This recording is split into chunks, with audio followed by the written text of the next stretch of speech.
Reading from Srimad Bhagavatam, Canto 11, Chapter 7, verses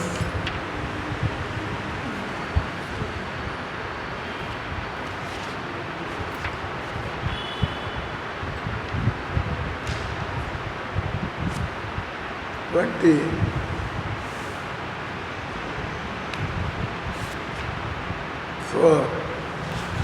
to 27. అత్రాప్యో దాహరంతి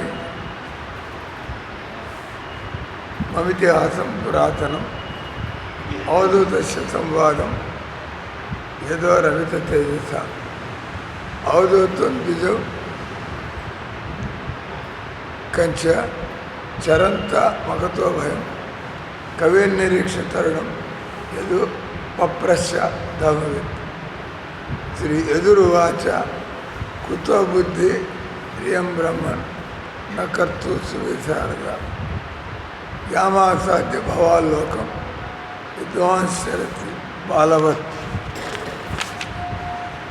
వాయోజామాత కామేషు వీసాయాంచ మానవ ఏతునైవాసమి అంత ఆయుషో యస్య శ్రియ.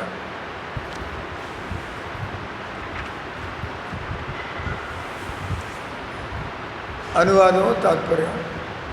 కృష్ణ కృపకి అభయచరణాలు భక్తి వేదం శ్రీల ప్రభుపాదికి.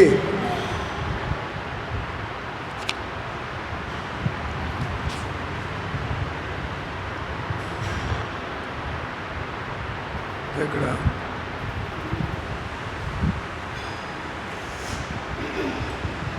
భగవంతుడు ఉద్ధవుడితో చెబుతున్నాడు, ఈ విషయంలో ఋషులు మహాశక్తి సంపన్నుడు యదుమారాజు అవధూత సంవాదకు పురాతన ఇతిహాసము చెప్పిరి.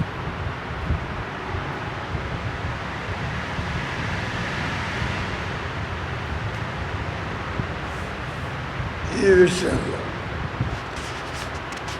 ఏ విషయంలో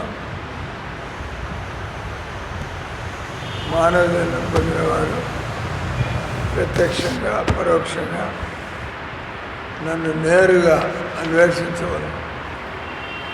మానవ జీవితంలో ఈ శరీరంలో ఇబ్బందులు పడేవాళ్ళంతా దృష్టిని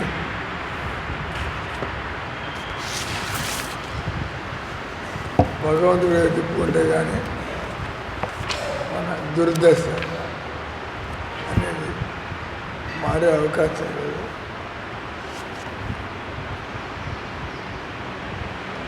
ఈ శరీరంలోకి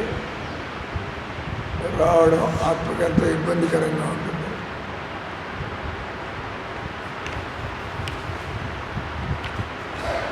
అందుకని ఈ విషయంలో ఏ విషయం చెప్పాడు, ఆ విషయంలో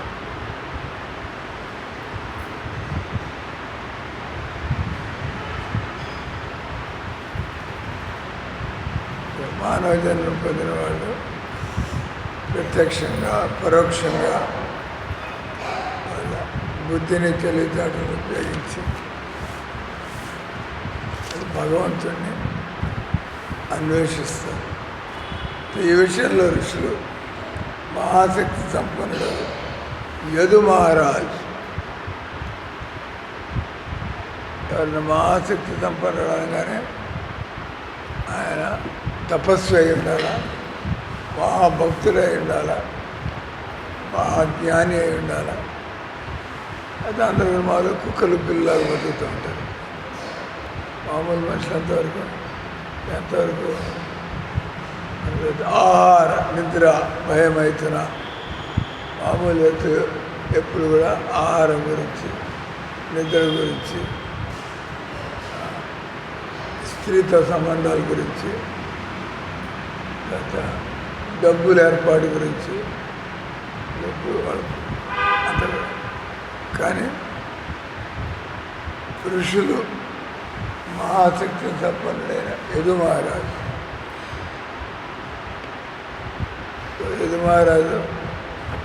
ఆయన రాజఋషి.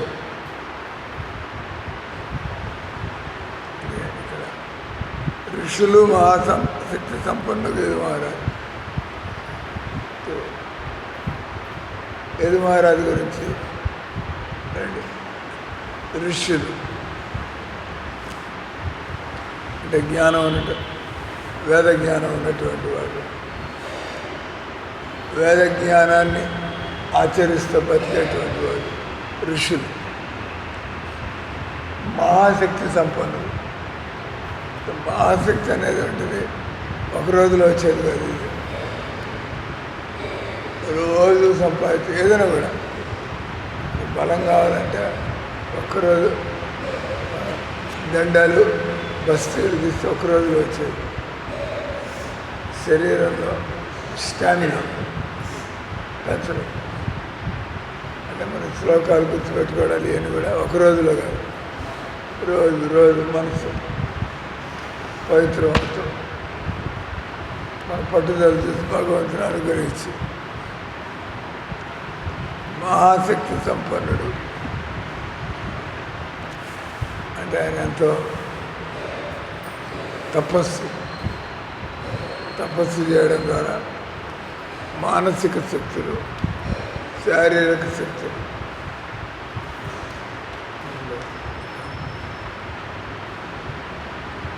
అటువంటి యదుమహారాజు అంటే వెరీ క్వాలిఫైడ్ పర్సన్, రాజఋషి. ఋషులు అని కూడా అడ్రస్ చేశారు. ఆయన ఒకసారి అవధూత వాళ్ళు మహాత్ముడు,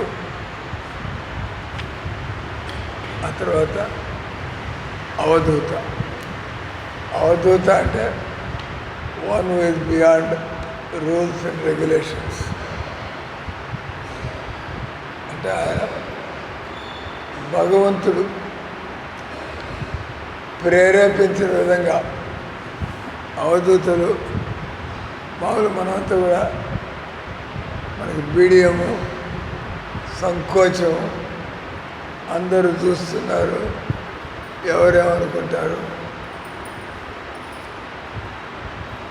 అంటే ఇంకా మనం శరీర స్థాయిలో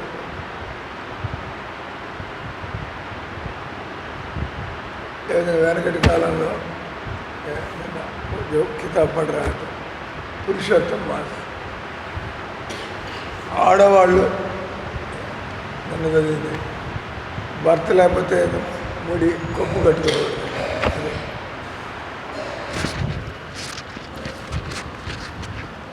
అంటే దాని అర్థమైంది. అంటే ఏమో గుర్తొచ్చింది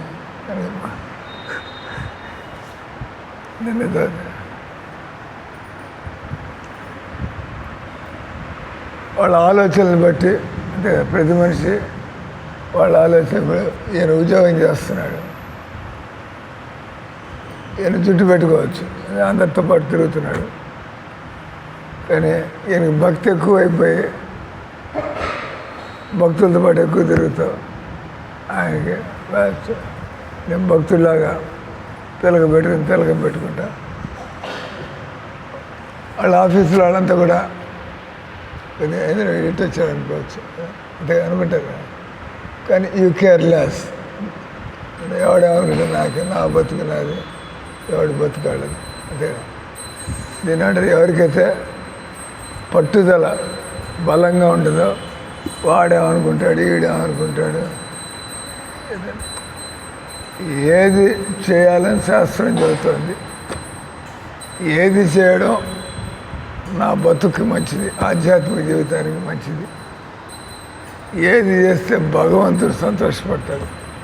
ఆలోచనలు ఎదిగినటువంటి వ్యక్తులు భగవంతుడు ఏం చేస్తే సంతోషపడతాడు, శాస్త్రం ఏం చెబుతోంది, నేను ఎలా చేస్తే అది సభ్యతలతో ఉంటుంది అంటే ఇంకోళ్ళేం పట్టించుకునేది.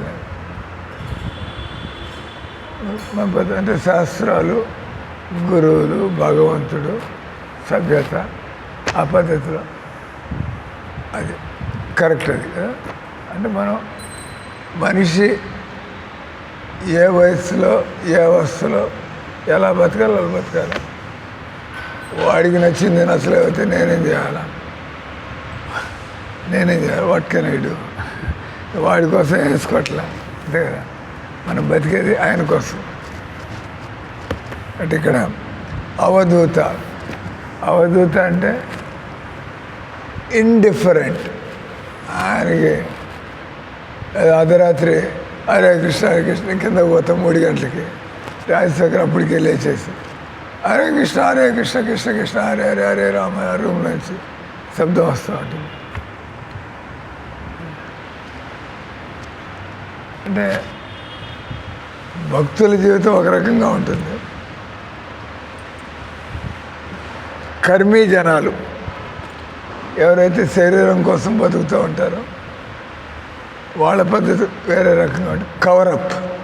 కవరప్ అంటే అందరి ముందు ఇట కనపడకూడదు, అట కనపడకూడదు. కవరప్ అంటే మనం వాళ్ళ కోటికి చెందిన వాళ్ళ, మనం అదే బాపత్ మనుషులు. కానీ అటు కాకుండా ఇటు భక్తులతో కూర్చుంది, అటు వాళ్ళు కవరప్.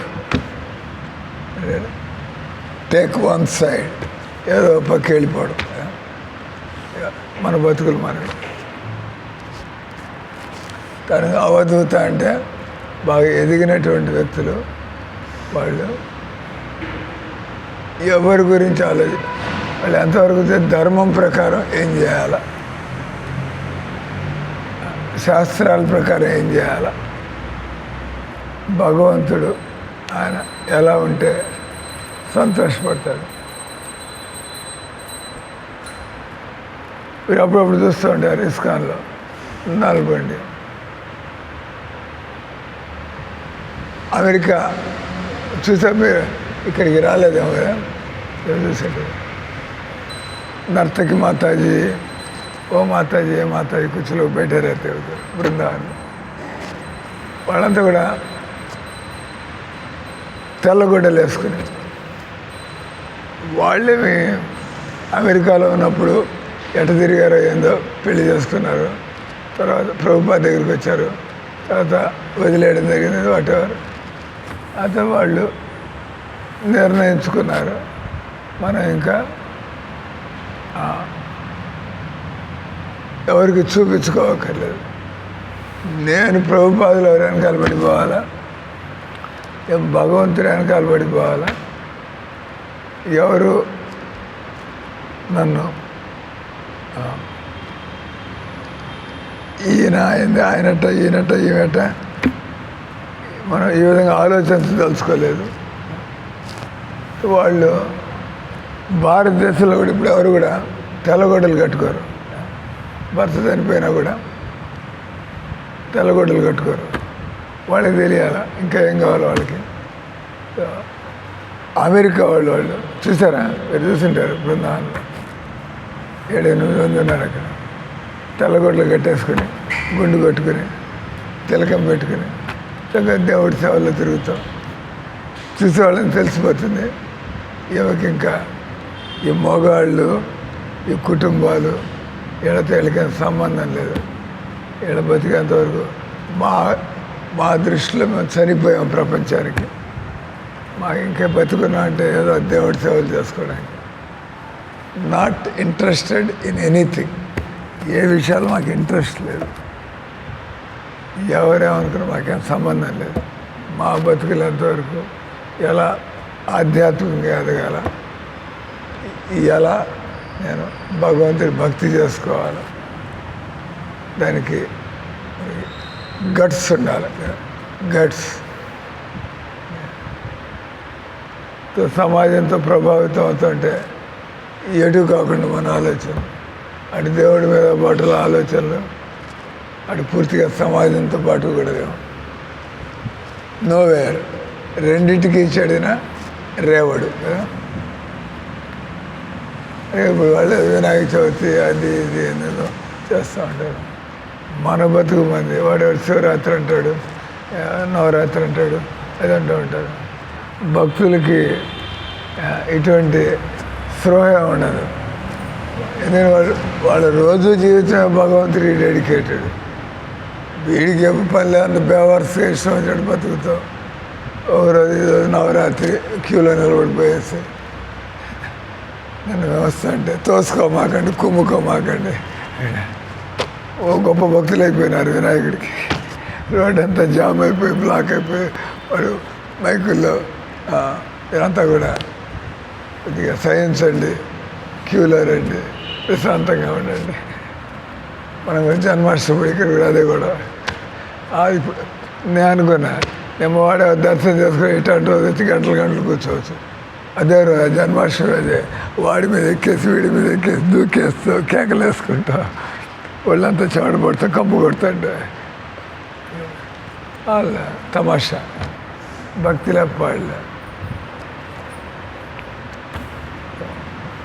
భక్తి అనేటువంటిది మన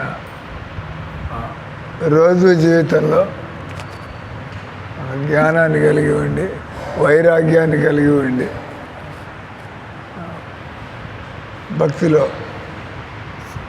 సాధన గట్టిగా చేసుకుంటూ ఇక్కడ అటు యదుమహారాజు ఆయన చక్రవర్తి సామ్రాట్ అంత పొజిషన్ ఉన్నాడు. కానీ ఆయన భగవంతుని అన్వేషించేటువంటి వ్యక్తి.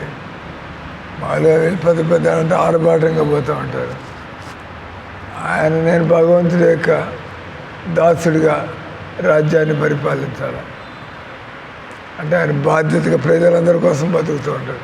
ప్రజలందరినీ నేను భగవంతుడి తరఫున నేను ఈ ప్రజలందరినీ చూసుకోవడానికి భగవంతుడు నాకు ఈ పోస్ట్ ఇచ్చాడు. నిజమైన రాజు ఆ విధంగా ఆలోచిస్తాడు.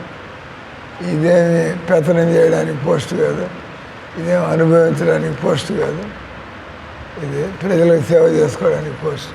ఈరోజు అన్నట్టు ఆలోచిస్తారా? ఆయన ఎవడు పట్టించుకోడు. వాడు మాత్రం రోడ్ బ్లాక్ చేసి పారేయండి, జనాలు ఇబ్బంది పడి వస్తే నాకే.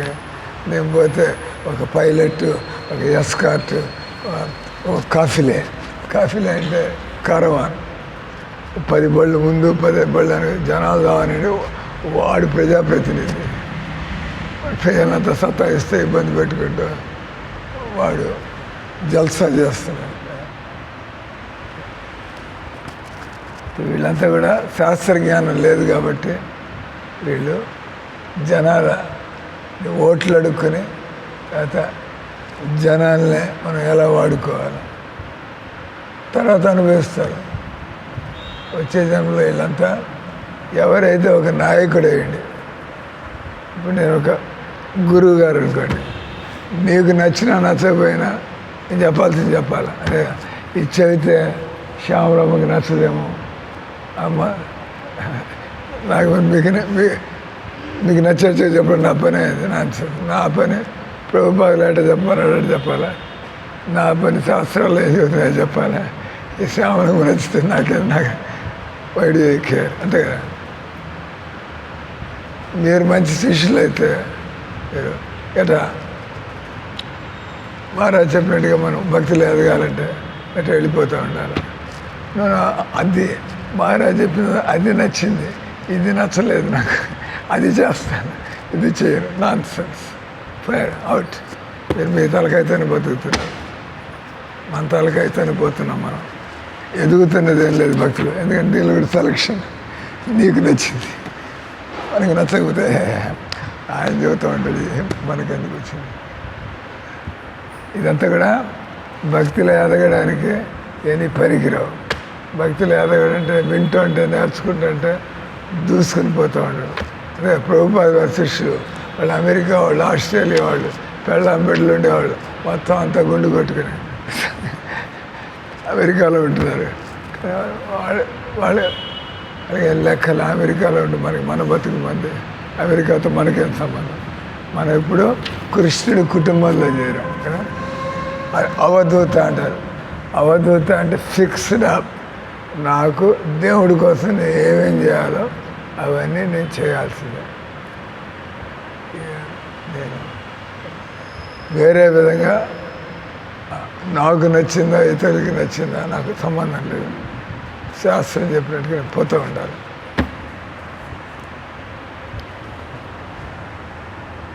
మనల్ని కూడా అప్పుడప్పుడు ప్రయత్నాలు చేస్తూ ఉంటారు. గుండు కొట్టుకుంటేనే దేవుడు దొరుకుతాడు ఏం స్వామి? నువ్వు బొచ్చు పెట్టుకున్నావు కదా, నీకేమన్నా దేవుడు దొరికాడే? నువ్వు పెట్టుకున్నావు కదా బొచ్చు. కాబట్టి అది విషయం, అది కాదు విషయం. మేము మా కోసం చేస్తాం. మాకు మా గురువు గారు చెప్పాడు, గుండు కొట్టుకోవాలని చెప్పి పెట్టుకున్నాం. అది నువ్వు నేను చెప్పలేదు కదా, నీకు గుండు కొట్టుకుంటే నీకు దేవుడు దొరుకుతాడని. సాధన ఎటోగా చేయలేవు. సాధన చేసేవాడు అట్లా తిక్క మాట్లాడు కూడా. అంటే ఇక్కడ యదుమహారాజు మహాశక్తి సంపన్నుడు. ఆయన ఒక రాజ ఋషి. పెళ్ళాం ఉన్న బిడ్డలున్న రాజ్యానికి రాజు అయినా కూడా ఆయనకి ప్రతిదీ భగవంతుడు ఎట్లా ఉండమంటున్నాడు. గృహస్థ జీవితంలో భగవంతుడు ఎట్లా పరిపాలన చేయమంటున్నాడు. ఆయన అహంకారానికి పోకుండా న్యాయంగా. తర్వాత ఆయనకు అవధూత. అవధూత అంటే ఆయన కూడా పూర్తిగా భగవంతుడి చింతలో పూర్తిగా పడిపోయాడు. అంటే ఆయనకి రాత్రిల్లా పగల్లా ఇక్కడ మనం చదువుతాం కదా, దక్షుడి యజ్ఞంలో శివుడు వస్తాడు.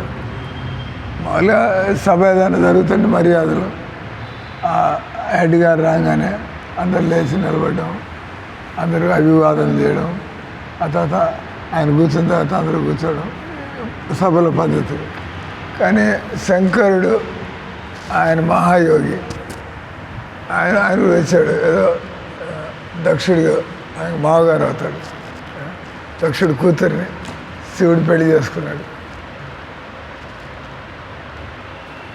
ఆ పెళ్ళిళ్ళని మనం ఆలోచించే పెళ్ళిళ్ళలాగా ఇది ఒక మన తప్పుడు ఆలోచన.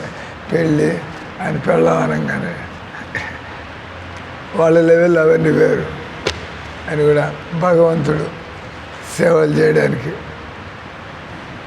భగవంతుడు కొంత నారదుడిని బ్రహ్మచారిగా తిరగమన్నాడు, కొంతమంది గృహస్థులుగా ఉండమన్నాడు భగవంతుడు. కానీ అందరూ కూడా భగవంతుడు చెప్పినట్టుగానే. బట్ ఇక్కడ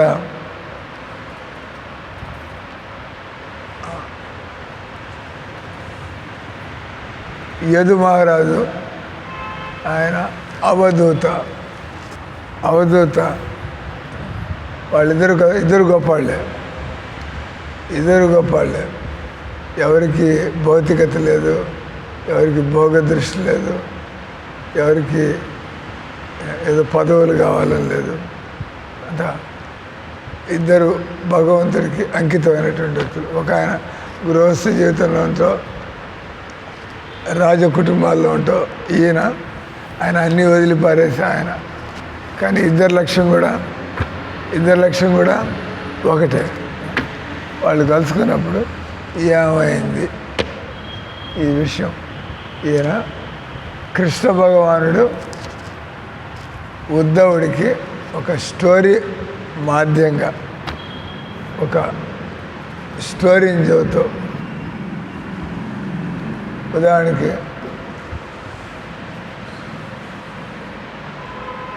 ఒక కోతి, నేను చదివిన పుస్తకంలో పురుషోత్తమాస మహిమ పుస్తకంలో ఒక కోతి, ఒక వ్యక్తి అన్ని దుర్మార్గాలు చేసి కోతి జన్మెత్తాడు. ఆ కోతి జన్మెత్తిన కూడా కోతి బుద్ధులు దుర్మార్గాలలో కోతాడు. కోతి ఎత్తి మళ్ళీ చేసేవన్నీ పిచ్చి పనులే. ఆ కోతి దానికి కర్మలు పండి కోతి జన్మలో కూడా దానికి మూతంతా వాచిపోయింది. కోతి జన్మ అప్పుడు కుక్క తిరుగుతూ ఉంటుంది. కుక్క జన్మ ఎత్తిన దానికి ఆ మాత్రం కూడా సుఖం లేదు. మళ్ళీ ఆ కుక్క జన్మ కానీ దాన్ని మన కుంటి కాలు, ఒక కాలు లేనటువంటి కుక్క. అంటే మిగతా కుక్కల మధ్య అది పోరాడలేదు, అంతే కదా. అది 4 కాళ్ళ మీద అనేది 3 కాళ్ళ మీద ఉంది. ఈ కోతికి మూతంతా వాచిపోయింది, తినే పరిస్థితి లేదు. కానీ తినాలని ఉంటుంది కోతి బుద్ధులు, తినాలా అనవసరంగా బుగర్లు నిండా పెట్టుకొని అవసరంగా లేకపోయింది. పళ్ళు కోస్తుంది తినాలని, దవడ కదల్చలేకపోతుంది, కింద వదిలేయాల్సి వస్తుంది. చచ్చినంత పర్యంతం అవుతుంది, నొప్పి నోరు తెరవ అంటే పూర్తిగా మూతి మార్చిపోతే వాళ్ళు తినడం వీలు కాదు.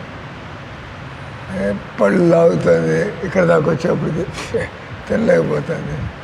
కొన్ని రోజులు తిండి లేకుండా ఆ తర్వాత వీక్ అయిపోయి అట ఒక కుండలో పడి చచ్చింది. అది అంటే వీక్ అయిపోయింది, ఇంక చెట్లు ఎక్కడం దూకడం లేదు, కాలు జారి కుండల్లో పడి నీళ్ళలో పడి చచ్చింది. దాని తర్వాత వెంటనే దానికి ఆ కోతికి చక్కటి జన్మ వచ్చింది. ఇదేంది కోతి జన్మ ఎత్తడమే నీచం, దాంట్లో ఇంత ఇబ్బంది పడిపోయి ఆ జన్మంగానే సడన్గా అంత గొప్ప జన్మ ఎట్లా వచ్చింది అంటే అది తిండి తినని రోజులు అది పురుషోత్తమ మాసం అంట. పురుషోత్తమ మాసంలో అది తిండి తినలేదు, ఫలాలు ఇతరులకు పంచిపెట్టింది, దానం చేసింది. తర్వాత చచ్చేప్పుడు నీళ్ళలో పడింది, స్నానం చేసినట్టయింది. స్నానం చేసింది, దానం చేసింది, తపస్సు తిండి లేకుండా తెచ్చి పురుషోత్తమ మాసం అంటే ఆ పురుషోత్తమ మాసం ఆడు రావడం వల్ల అంటే అంతే భగవంతుడి వెళ్ళి చూడ్డు. భగవంతుడి పురుషోత్తమ మాసంలో ఉపవాసాలు ఉంది, దాన ధర్మాలు చేశారు. కాబట్టి ఆ కోతి జన్మ నుంచి తిన్నగా గొప్ప జన్మకి అంటే ఆ పురుషోత్తమ మాసం గొప్పతనం తెలియజేయడానికి తెలియకుండానే అంత లాభం కలిగితే తెలిసి జాగ్రత్తగా నెలంతా మనం ఉంటే ఏమవుతుంది. ఎందుకంటే పురుషోత్తముడికి సంబంధించింది అది. కృష్ణుడికి సంబంధించి ఏదైనా సరే ఇక్కడనే మనం లైట్గా తీసుకోవడానికి లేదు. ఇది కృష్ణుడి విగ్రహం, ఎంత ఒళ్ళు దగ్గర పెట్టి ఎంత జాగ్రత్తగా ఉంటే ఇంతకంటే మనం గొప్పగా బతికేది బస్. ఎప్పుడు దాన్ని కృష్ణ కాన్షియస్నెస్ అన్నట్టు, కృష్ణ చైతన్యం.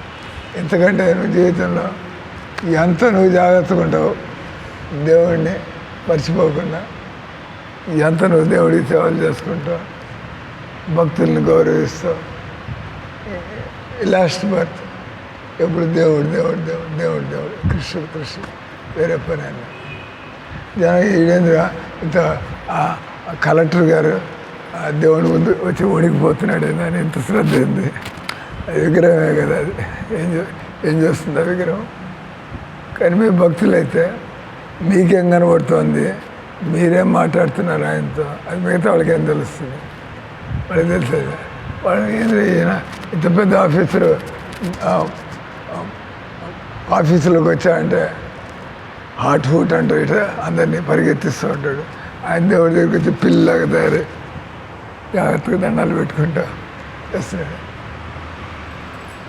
ఆయన భక్తి ఉంటే ఆయనకు అర్థమవుతుంది, ఇది అంతా ఆయన దయ వల్లే, నేను ఈ పొజిషన్లో ఉన్నది ఆయన దయ వల్లే, నేను పనులు దగ్గర చేయగలుగుతున్నా అంటే అంతా ఆయన దయ వల్లే. అంటే ఆయన దగ్గరికి వెళ్ళి మమ్మల్ని ఇదే విధంగా కాపాడండి సార్, మీరు మా జీవితం అంతా కూడా పరువు పోగొట్టుకోకుండా, అప్రతిష్ట పాలు కాకుండా 10 మంది శభాష్ అనే పద్ధతిలో బతికేటు.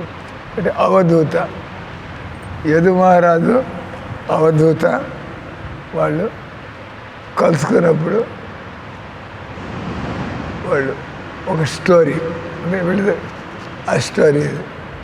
దాని ద్వారా ఎలా పెద్దవాళ్ళు ఈ సంసారంలో ఉన్నా కూడా వాళ్ళు ఏ విధంగా సంసారం ద్వారా ప్రభావితం కాకుండా వాళ్ళు ఎలా దివ్య స్థితిలో బతకగలుగుతారు. యదుమహారాజు ఒక మారు యవ్వనుడు, మంచి యువకుడు, శ్రీకాంత్ లాగా. యదుమహారాజు ఒక మారు యువకుడు, పండితుడు, భయం లేనటువంటి వాడు, ఒక బ్రాహ్మణ అవధూత. అంటే ఆయన ఆత్మస్థాయికి ఎదిగాడు. ఆత్మస్థాయికి ఎదిగినవాడు పండితుడై ఉంటాడు, ఆత్మస్థాయికి ఎదిగినవాడు. నువ్వు మాట్లాడబోయే 10 నిమిషాలంటే ఏం చెప్పాలి బయటకి?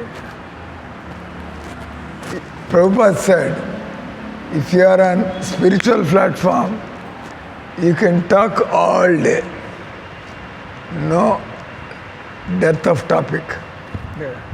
टाइम అయిపోయింది, आप लोगों को छोड़ देते हैं, बोलते रहो.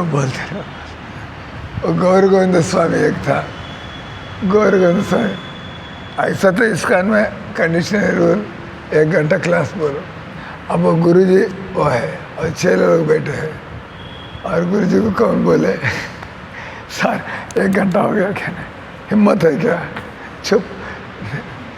इसलिए गौर गोविंद से ఆయన క్లాసెస్ మామూలుగా శృంగార దర్శనం, గురు పూజ, ఆ తర్వాత క్లాస్, ఇట్లా క్లాస్ 1 గంట తర్వాత జనాలంతా కూడా ప్రసాదాలు తిని ఆ తర్వాత సేవలోకి పోతారు.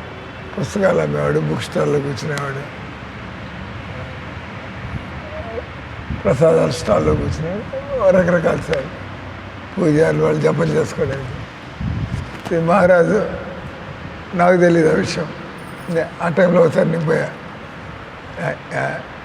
ఇండియా స్వాములు చూడాలి. ఇండియా స్వాములు మీకు ఇస్కాన్లో విదేశీ స్వాములు, ఇండియా స్వాములు. లోకనాథ్ స్వామి ఇండియా స్వామి, విదేశీ స్వామి ఇండియా స్వామి. భాను మహారాజ్ ఆయన ఉండేది ఇండియాలోనే కదా, ఆయన ఉండేదంతా ఇండియాలో, చెన్నైలో ఉంటాడు. నేను కొద్దిగా ఫారిన్ స్వామిని కలుసుకున్నాం. తమాల్ కృష్ణ మహారాజు, శ్రీధర్ స్వామి, గిరిరాజ్ స్వామి. ఏదో కుతూహలం, ఇండియా స్వామిలు ప్రభుపాదగా ఉండి కనబడతాడేమో కలుసుకున్నాం. ఇట్లా పొద్దున్న టైంలో తర్వాత స్నానం చేసి మహారాజు క్లాస్ ఇస్తాడంట. కూర్చున్న ఆయన సుఖదేవ్ స్వామి టేక్ యువర్ సీట్, సన్యాసి కదా, ఒక పలకరించి ఆయన క్లాసులో పడ్డాడు. 10 అయింది, 11 అయింది, 12 అయింది. వాటుడు ఎవడు కదలటల్లా అన్న శిష్యులు వాళ్ళంతా. గురు మహారాజు ఆయన తెలియదా మనకి సేవలు ఉన్నాయని, ఆయన తెలియదా ఆయన సేవలు, ఈ సేవ చేయవా, ఆ సేవ చేయవా, వీళ్ళంతా నోరు పుచ్చుకుంటారు. నాకు అర్థం కాదు, ఈ నేంద్రమూర్ని ఎక్కడ చూడాలి. చౌపాతికి పోయినా కూడా ఒక 5 నిమిషాలు అవగానే రాధనాస్వామి క్లాస్ ఆఫ్ చేస్తాను. 9:05 ఫినిష్, క్లాస్ క్లోజ్. పోయేవాడు పోతా ఉండండి. ఒకరిద్దరిని అడగాలంటే దట్ ఈజ్ నాట్ క్లాస్లో భాగం కాదు, అయిపోయింది క్లాస్. అఫీషియల్గా క్లాస్ వరకు మధ్యలో వదిలిపెట్టిపోవడానికి భాగవతం క్లాస్. అందుకని ఇక్కడ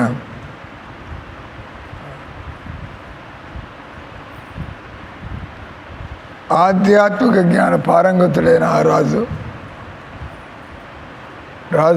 ఆధ్యాత్మిక జ్ఞాన పారంగతుడు. అవకాశాన్ని అవధూత కనబడితే ఈయన అవధూత అంటే ఈయన నుంచి నేను నేర్చుకోవాలి. యదు మహారాజు పలికెను, ఓ బ్రాహ్మణుడా, నీవెటువంటి ధార్మిక, నువ్వేం పూజలు, నోములు ఇవన్నీ చేస్తున్నట్లేదు, పండగలు ఏం చేస్తున్నట్టు కనబట్లా. కానీ నీ జీవితం చూస్తే నీకు లోక జ్ఞానం అంతా బాగా ఉన్నట్టుగా, జనాల్ని నువ్వు చూడంగానే అర్థం చేసుకునే వ్యక్తిలాగా ఉన్నావు. ఓ ప్రభు,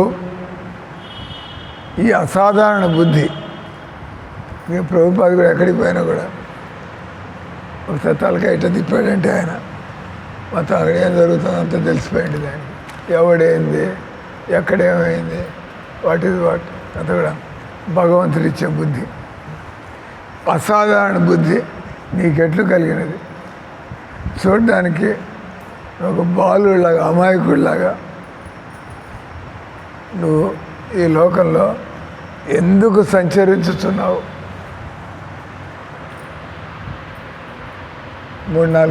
మూడు నాలుగు పాయింట్లు అన్నాడు. నువ్వు ఎంతో బుద్ధిమంతుడిలాగా పండితుడిలాగా ఉన్నావు. నువ్వు ఎవరి దగ్గర ఎలా ఉండి, అంటే ఎవరితో గొడవలు పెట్టుకోవట్లే, ఎవరితో ఎక్కడ ఏం చేయాలో చేసుకుంటూ వెళ్ళిపోతున్నాడు. బట్ అడిగాడు, ఎలా కలిగింది నీకు? నీ వయసు కూడా ఎక్కువ ఏం లేదు. వయసు ఎక్కువ లేదంటే పురజన్లో సంపాదించుకున్నట్లు లెక్క. ఈ జన్మలో 70 ఏళ్ళు కావచ్చు, నీకు 25 ఏళ్ళు ఉండొచ్చు, 30 ఏళ్ళు ఉండొచ్చు. అన్నీ అయినా కూడా ఎలా చతురతతో తెలివితేటలతో ఎలా 10 మంది మధ్యలో, అంటే ఈ జన్మలో నీ వయసు 25 ఏళ్ళు కావచ్చు, నువ్వు పూర్వజన్మలో ఎన్ని జన్మలు ఏం భక్తి చేసి, అంటే ఇక్కడ నీకు ఇబ్బందిలే. ఎవరిని ఇబ్బంది పెట్టకుండా ఎలాంటి వాళ్ళతో ఎలా చెబుతావు, పనులు చేయించుకుంటూ పనులు చేస్తావు, వెళ్ళిపో. అందరూ మెచ్చుకునే విధంగా, అందరికీ నచ్చే విధంగా.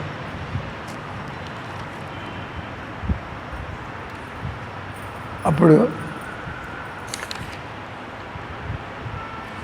ఇంకా యదు మహారాజు ఇంకా అంటున్నాడు, సాధారణ మానవులు ధర్మ అర్థ కామములు, వాళ్ళకి డబ్బు కావాలా, భోగాలు కావాలా, వాళ్ళు సమాజంలో ఒక పద్ధతిలో బతకాల, పూర్తిగా భక్తితోనే అలా. ఆత్మజ్ఞాన సాధనకు పరిశ్రమింతురు, సాధన చేయుదురు.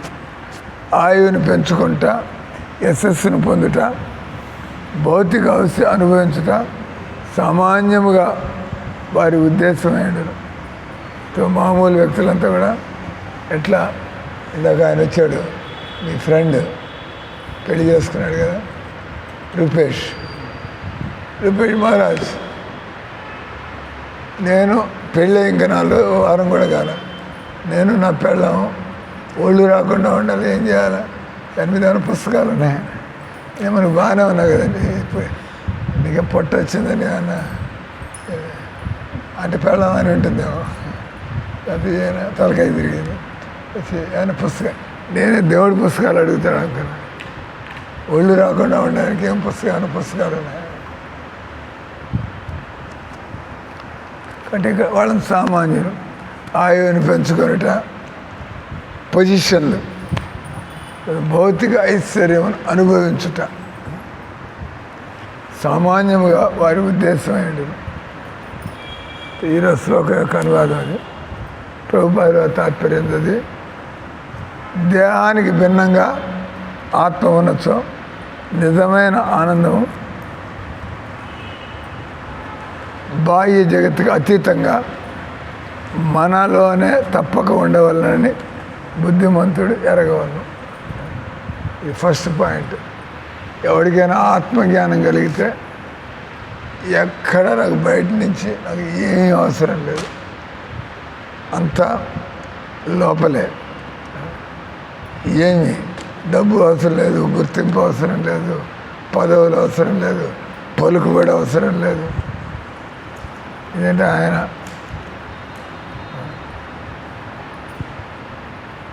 ఆత్మకి అంత లోపలే ఉండవాలని బుద్ధిమంతుడు.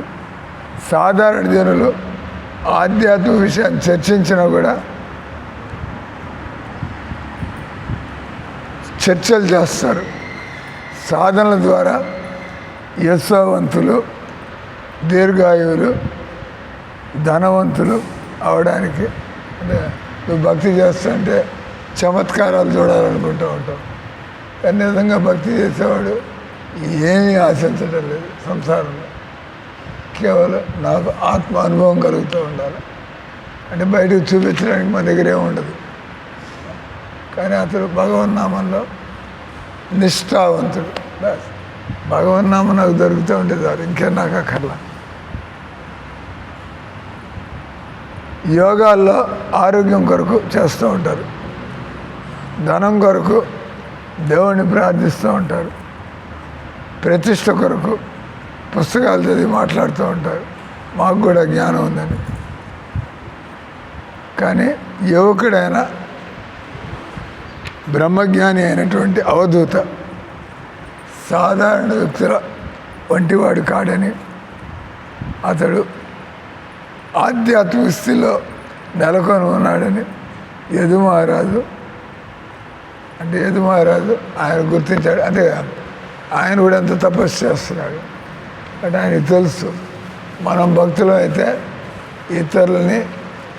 భక్తుల్ని ఎలా గుర్తుపట్టాలో, మనకే భక్తి లేకపోతే ఈయన తిట్టాడండి, ఈయనేం భక్తి, నేను కోపం వస్తుంది, దేవుడి పని పాడవుతుంటే తిట్టకుండా గమని కూర్చుంటారే. నువ్వు లైట్ వేసేసి ఓ 2 నిమిషాలు ఒంటేలు పోసుకోవడానికి లైట్ వేస్తాడు, రోజంతా వెలుగుతూ ఉంటుంది. శాంతిని కూర్చుంటారే, ఏది మారేది తిట్టాడు అని దేవుడు సంపాడవుతుంటే భక్తులు గమని కూర్చుంటాడే. అంటే మనకి భక్తి లేదు కాబట్టి, భక్తి అంటే నువ్వు ఎందుకు వదిలిపెడతావు అట్ట లైట్, నీకు భక్తి లేదు. నేను తిడుతుందని ఇంకో రకంగా అర్థం చేసుకో, ఈయనేం పెద్ద స్వామబ్బా తిట్టాడు నన్ను కానీ అందరితో అట్లా తిడుతున్నాడు. ఆయన చూడవు కదా, ఆయన అంతకంటే పెద్ద తప్పులు చేసేవాళ్ళని వాడు మందిరంలో ఉండలేదు, మరి వాళ్ళని ఎందుకు ఆయన తిట్టలేదు అంటే ఎవరితో ఏమనాలో ఆయనకు తెలుసు. 25 ఏళ్ళ నుంచి మందిరంలో ఉన్నాయి, ఇదే ఈ మాత్రం నువ్వు నేర్చుకోలేక నేను చేస్తున్నాను మందిరంలో బేవార్స్గా తిరుగుతూ ఉంటే. అంటే మందిరంలో అంటే 15 ఏళ్ళు మందిరంలో ఉన్నాడికి మామూలు వాడికి తేడా ఉండాలి. 15 ఏళ్ళ మందిరంలో వచ్చి ఎంత సత్వగుణంలో ఉండాలా, ఎంత స్మార్ట్గా ఉండాలా, ప్రతి నీళ్ళు వేస్ట్ చేయకూడదు, కరెంటు వేస్ట్ చేయకూడదు, ప్లేస్ గలీజ్గా ఉండకూడదు, అలవాటు అయిపోతుంది. లోపల క్లీన్గా ఉంటే ఏమి మనకి చెప్పక్కర్లా, లోపల క్లీన్గా లేకపోతే వాడు మాలంటాడు కర్ర పట్టుకుని కెప్ట్ రూమిట పెట్టుకునే, మనకి తెలీదు రూమ్ ఇంకా చక్కగా కూడా పెట్టుకోవచ్చు అని చెప్పి. కాబట్టి ఇక్కడ మిగతా విషయాలు యదుమహారాజు పొగుడుతున్నాడు. సార్ మిమ్మల్ని ఏం పిచ్చాడు అనుకోవట్లేదు మేము, సార్ మిమ్మల్ని ఏమి అమాయకులు అనుకోవట్లేదు, మీకు జ్ఞానం అంతా ఉన్నట్టుగా మాకు తెలుస్తుంది. అంటే యదుమహారాజు కూడా ఒక గొప్ప వ్యక్తి కాబట్టి గుర్తించగలిగాడు. పిచ్చాడు కూడా ఏం అర్థం లేకుండా తిరుగుతూ ఉంటాడు, ఇంకా అవధూత కూడా అటకి తిరుగుతూ ఉంటాడు, బాధ్యతలు లేనాడు. కానీ మన భక్తులైతే ఎవడు అవధూత ఎవడు పిచ్చాడు తెలిసిపోతుంది. ఇంకొక స్టోరీ, ప్రభుపాద దగ్గరికి ఒక అవధూతలాగా వచ్చాడు ఒక ఆయన, హైదరాబాద్లో అందరి గడ్డాలు మీసాలు ఉండి, అంటే ఆయన దివ్య స్థితిలో ఉన్నట్టుగా ప్రభుపాద చూశాడు. ఆయన తెలుసు, ఆయన ఇన్ని పుస్తకాలు రాశాడు, ఇంతమంది భక్తులు చేశాడు, ఆయన ఇంకో భక్తుని కనుక్కోలేడు, ఆయన గుర్తుపట్టలేడు. ఆయన అదే ఎక్స్పర్ట్. నువ్వు భక్తి జాగ్రత్తగా చేస్తుంటే భక్తుల సాంగత్యంలో ఎవరు భక్తులు సీరియస్ ఎవరు కాదు నీకు తెలిసిపోతూ ఉంటుంది. నువ్వు కూడా అదే తంత్రాలు పడుతున్నావు కాబట్టి. ప్రభుపాద అందరూ కూర్చున్నారు, ఏదో వినాలని చెప్పి భగవంతుడి సేవలు ఎలా జరుగుతా ఇష్టాగోష్లాగా ఈయన అక్కడ కూర్చున్నాడు, గడ్డాలు మీసాలు గుడ్డలు కూడా సరిగ్గా వేసుకున్నాడు లేదంటే ఆయన ద్వారంలో. అంటే ఈ భక్తులకి ఎన్ని పనులు చేయడాలి, ఎన్ని మామూలు భక్తులు చేసే పనులు. అవధూతలు ఎప్పుడు కూడా దివ్య స్థితిలో ఉన్నట్టుగా అని చెప్పి ఆయన అట్లా ఏదో ఆయన భగవంతుడి లీలలో మునిగిపోయాడు. ప్రభుపాద అన్నాడు, ఈయన కొద్దిగా ప్రసాదం ఇచ్చి పంపించండి అని చెప్పి త్రో హిమ్ అవుట్, ప్రసాదం ఇచ్చి పంపించాడు ఇక్కడ. అంటే భక్తిలో ఎదిగిన వాడు ఎలా సమాజాన్ని మార్చడానికి పెద్ద పెద్ద ప్లాన్లు వేస్తూ ఉంటాడు. అదేదో నువ్వు వీడేదో వ్యాపారం చేస్తున్నాడు, పుస్తకాలు అమ్ముకుంటాడు, బిల్డింగ్ కడుతున్నాడు అనుకుంటే అది నీ దృష్టి. అది కానీ ఆయన ఎందుకు ఆయనకు అవసరం లేదు ఎన్ని చేయడం, ఆయన వీడు ఎందుకు చేస్తున్నాడు. ప్రభుపాద ఎన్ని మందిరాలు కట్టి అని పేరు కోసం కట్టాడే.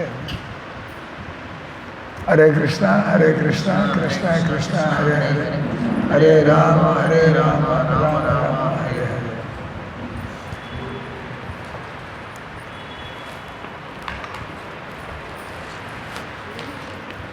హరి బాబు.